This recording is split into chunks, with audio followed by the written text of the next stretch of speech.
Good morning, LCA Preschool. This is Mr. Miguel, Miss Caitlin's husband, reading to you today. Today we're reading The Three Little Javelinas.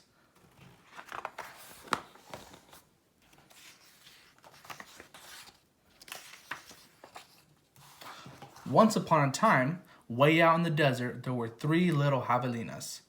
Javelinas, pronounced Javelinas, are wild, hairy, southwestern cousins of pigs. Their heads were hairy, their backs were hairy, their bony legs, all the way down to the third hard little hooves, were very hairy. But their snouts were soft and pink. One day, the three little javelinas trotted away to seek their fortunes. In this hot, dry land, the sky was almost always blue. Steep purple mountains looked down on the desert where the cactus forests grew. Soon, the little javelinas came to a spot where the path divided, and each one went a different way. The first little javelina wandered lazily along. He didn't see a dust storm whirling across the desert until it caught him. The whirlwind blew away and left the first little javelina sitting in a heap of tumbleweeds. Brushing himself off, he said, "I'll build a house with them." And in no time at all, he did. Then along came a coyote. He ran through the desert so quickly and so quietly, he was almost invisible. In fact, this was only one of Coyote's many magical tricks.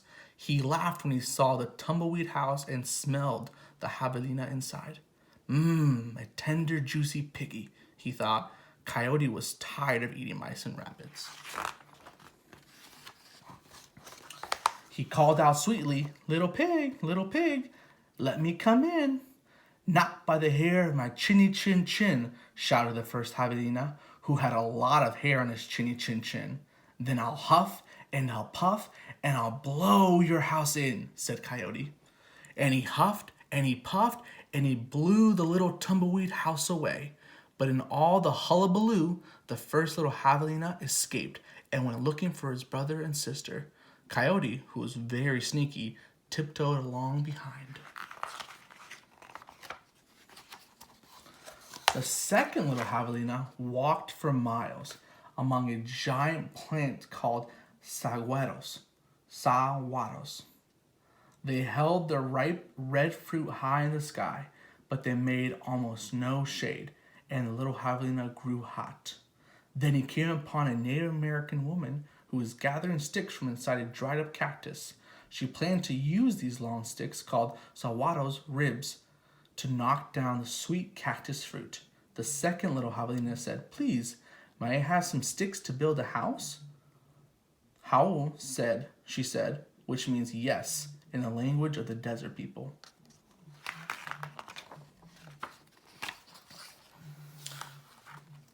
When he was finished building his house, he lay down in the shade. Then his brother arrived, panting from the heat, and the second little javelina moved over and made a place for him.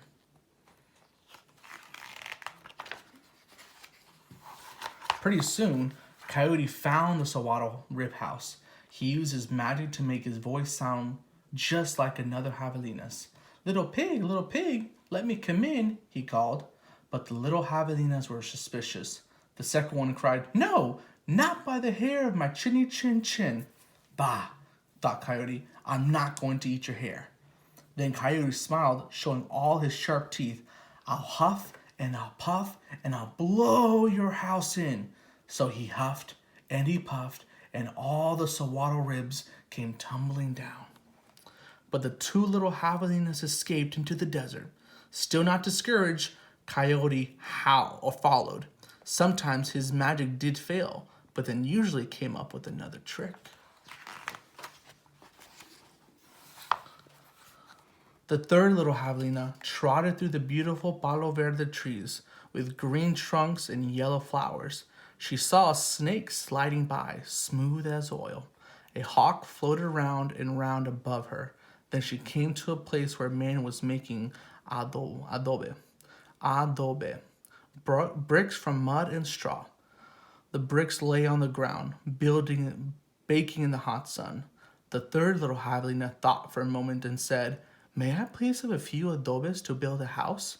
Sí, answered the man, which means yes in Spanish, the brick maker's language.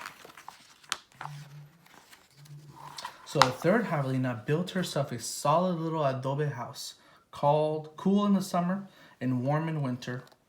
When her brothers found her, she welcomed them and locked the door behind them. Coyote followed their trail.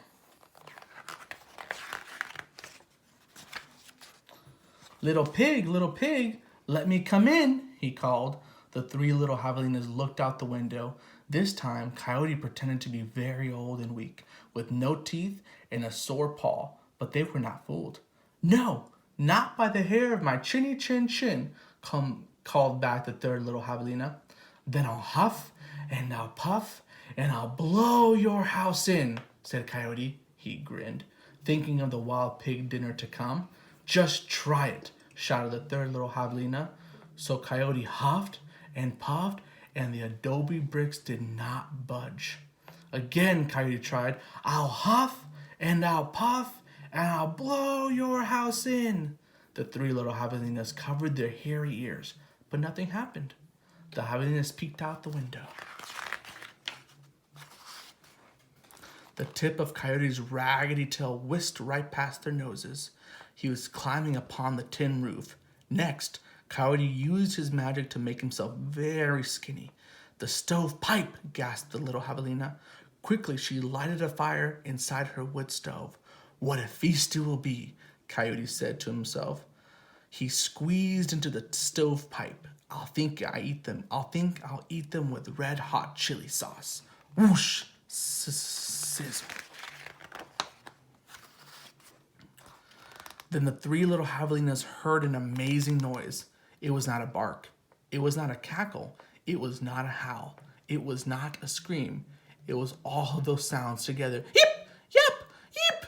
Yow! Away ran a puff of smoke shaped like a coyote. The three little javelinas lived happily ever after in the adobe house. And if you ever hear Coyote's voice way out in the desert at night, well, you know what he's remembering. The